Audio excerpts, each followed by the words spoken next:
Lebanon, September 17, 2024.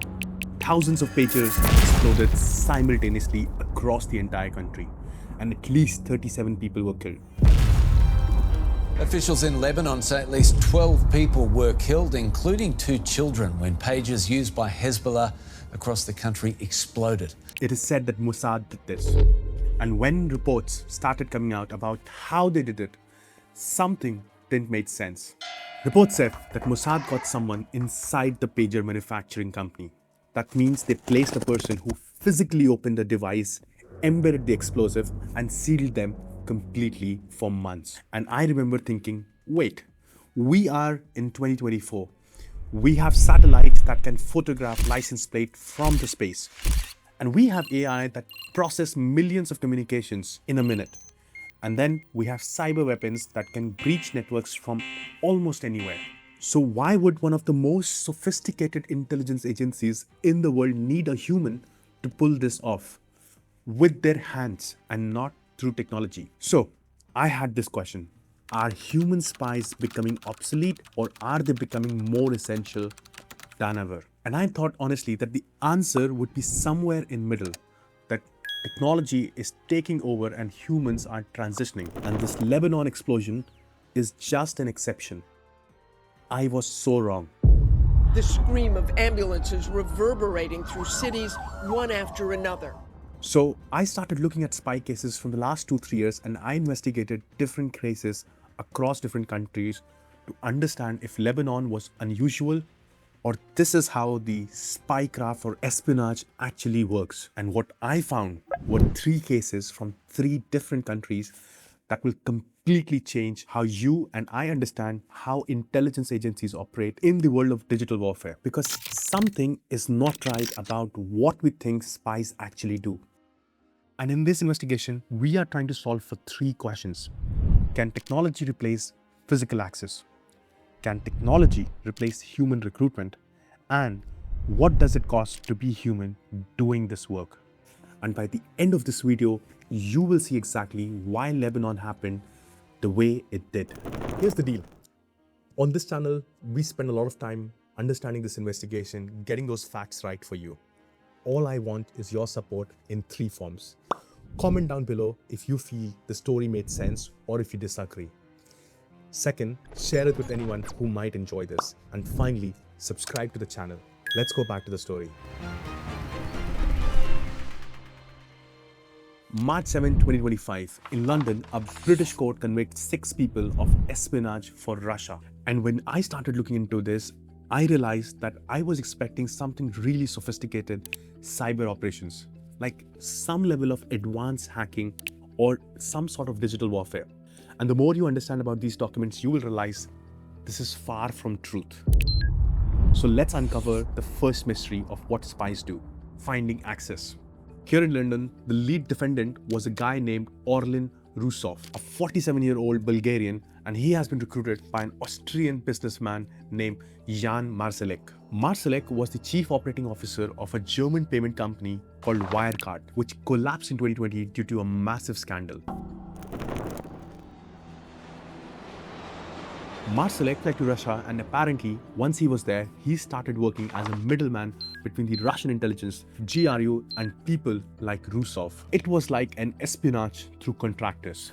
And what they are doing shows exactly why I was wrong about technology replacing humans. So let's understand what is happening. In 2024, DHL warehouses across Europe started having fires. Investigators found devices that were hidden inside packages which are responsible for these fires. These were like consumer products, things you would order online, and when they traced it back, they found Russian intelligence was testing something.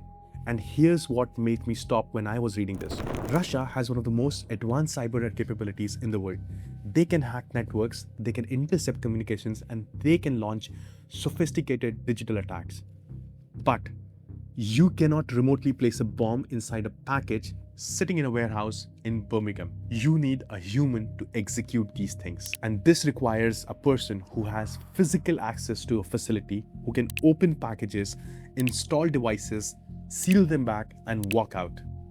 Rusov was paid 200,000 euros to coordinate these operations. In March 2025, he was sentenced to 10 years and 8 months in prison for his deeds. And this is where I started to understand something. Satellites can photograph warehouses from space. Cyber tools can breach computer systems, but manipulating a physical object in physical space, you still need a human, and you cannot eliminate this. And that's exactly what has happened in Lebanon. So that answered the first part. Physical access is still required by humans. But that raised another question. How do you get someone to do this? To betray their own country or to participate in operations that might kill thousands, if not millions of people? And that's where the second case really surprised me. This is a very interesting story. In May of 2025, almost a few months ago, India arrested a woman named Jyoti Malhotra. Jyoti was a travel influencer. She had about 400,000 subscribers, and she makes videos about visiting different countries, exploring different culture, food, temple, cuisine, you name it. And then I started looking into her case more closely, and I expected to find something, perhaps an elaborate spycraft, secret meetings, dead drops, or sophisticated tradecraft. But this is not what happened. If anything, she was recruited in a different setup altogether. Now, according to Indian police, and this is all public information from their statement, here's what has happened. In 2023, Jyoti wanted to visit Pakistan for her YouTube channel. So she goes to the Pakistan High Commission in Delhi to get a visa. At the High Commission, she meets a staff member. His name is Ehsan ur Rahim, also known as Danish. They both exchange contact information and he helped her to get the visa. She visits Pakistan, makes videos, and they stay in touch. She goes back to Pakistan multiple times, makes more videos, and her channel grows. Everything seems normal. But here is the twist. According to the investigators, Danish was an intelligence operative, and over time, these trips and conversations evolved into something else. Police say that she was introduced to the Pakistan intelligence officials during these visits, that she started passing on information, that she remained in contact with Danish during the India-Pakistan conflict in April 2025. Her lawyer says that she was just a travel blogger, that she didn't know what she was being used, and police say she was being groomed as an asset. Now here's the twist. I don't know which version is true. She hasn't been committed yet, so she's entitled to presumption of innocence. But what shocked me wasn't whether she was knowingly committing to espionage. What shocked me was the method. There were no secret meetings in the dark alleys, no elaborate spycraft. It started with a visa application, an introduction at an embassy, and social connection.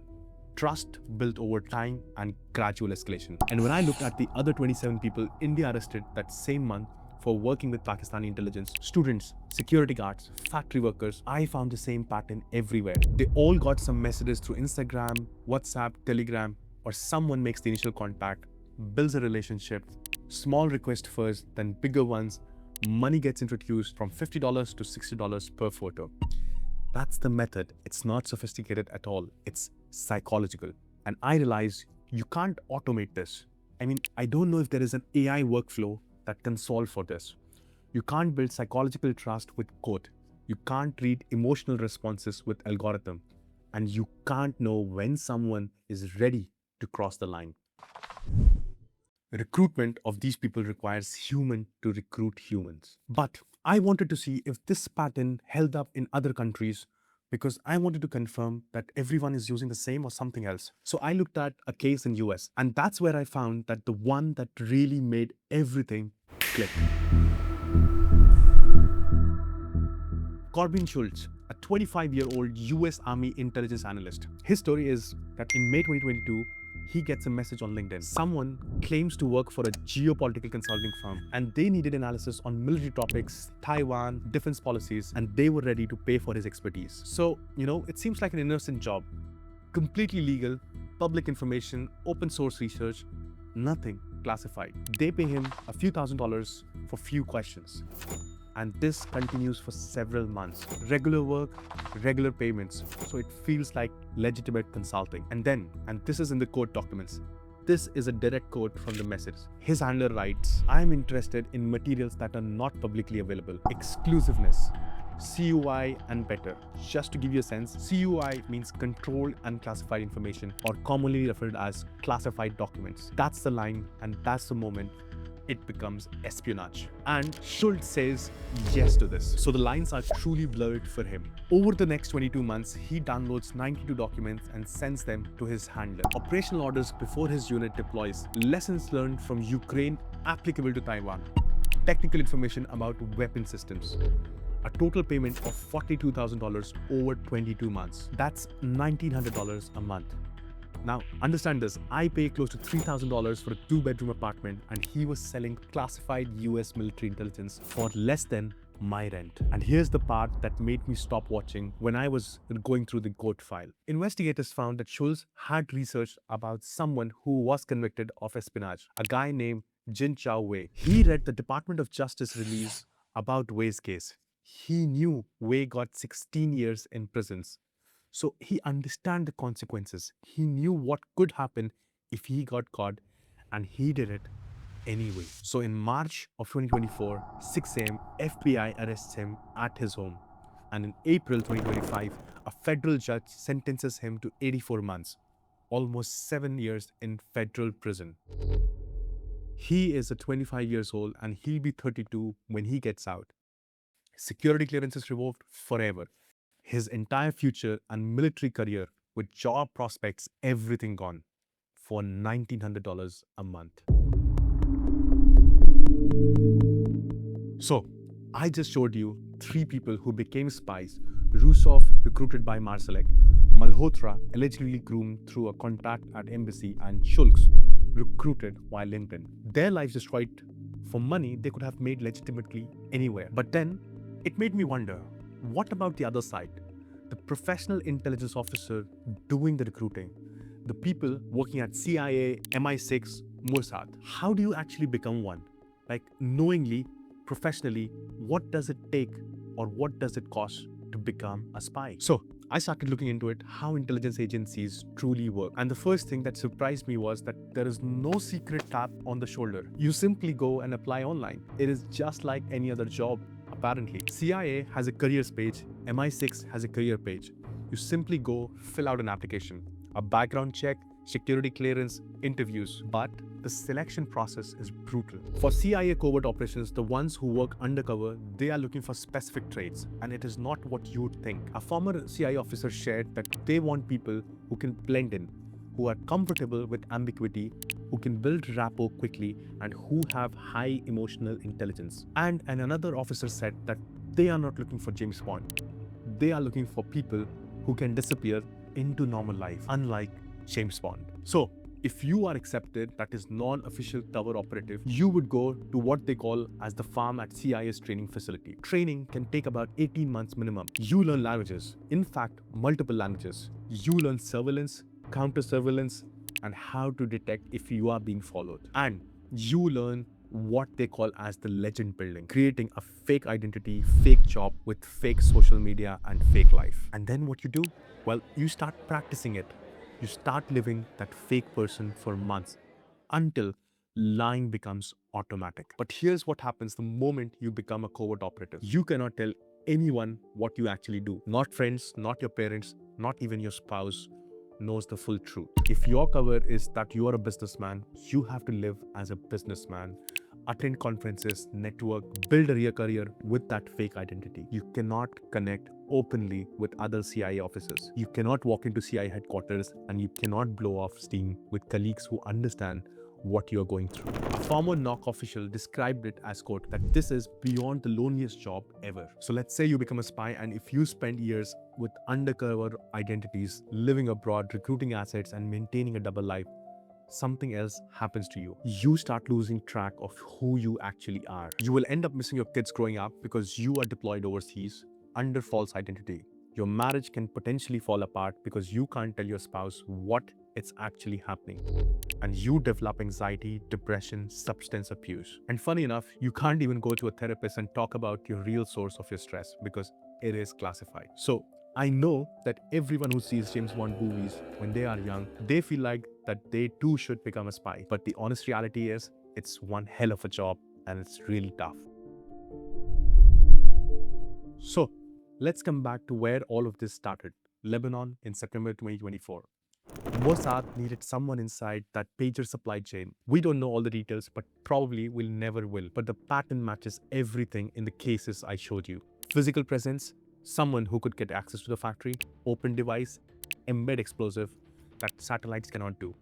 Recruitment, so finding someone vulnerable, building trust and convincing them to participate in mass killing. That's human psychology.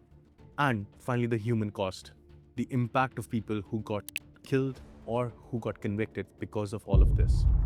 3 requirements and all requiring humans. When I started this investigation, I thought human spies would at least be well-funded, sophisticated professional. What I found is $1,900 a month, $50 per photo, and LinkedIn messages and Instagram contacts. And on the professional side of things, PTSD, identity losses, and broken families. This does not seem really sophisticated. If anything, this is simple, not glamorous and destructive, but effective. So here's the answer to the question that we tried solving for.